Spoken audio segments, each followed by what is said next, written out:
Well, Aziz Alghashian is a researcher on Saudi foreign policy at Essex University. He joins us now from Colchester in the United Kingdom. Thank you for joining us. Theresa May is supposed to address Yemen humanitarian crisis in these talks with the Saudi leadership.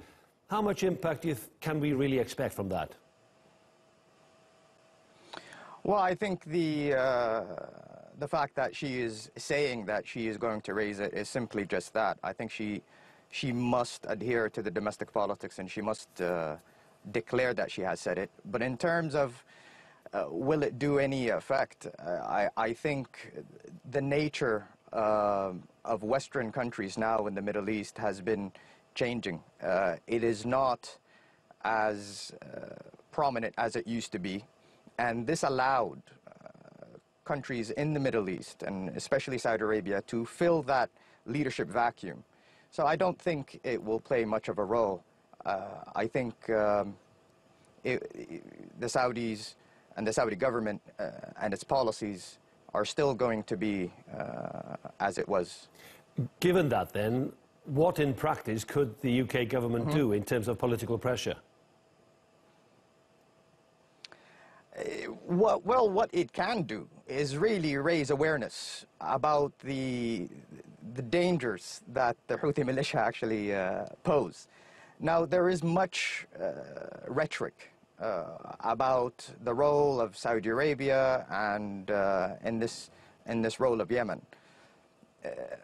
What is missing very much from the discourse and from this rhetoric is that the dangers that the Houthi rebels play.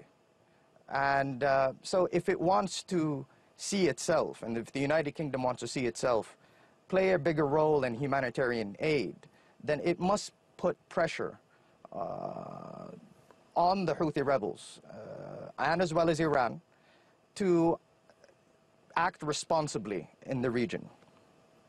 But what about then the one thing that is within the control of the UK government, which is, of course, the amount of arms and weapons it sells to the Saudi regime?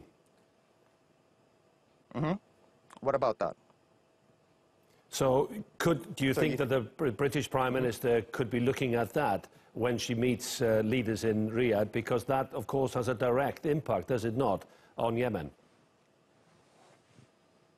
Well, it has a direct impact, certainly. I mean, it certainly has a direct impact if it did not support the Saudi regime. You know, at the end of the day, there's a lot of domestic politics in the United Kingdom, and which party is going to go, or which party that is in power at the time, it will have to do business with the Saudis, because it is within the interest of the United Kingdom that Saudi Arabia is a safe country, or in a safe Saudi Arabia is in the interest of the United Kingdom. And this is something that has been mentioned yesterday, I think, in Parliament, where it was very much clear, and I think one of Theresa May's aides very much stated that the weapons that are being sold is not by the UK government. It's by UK companies, and these companies provide a lot of jobs. So I don't see that changing.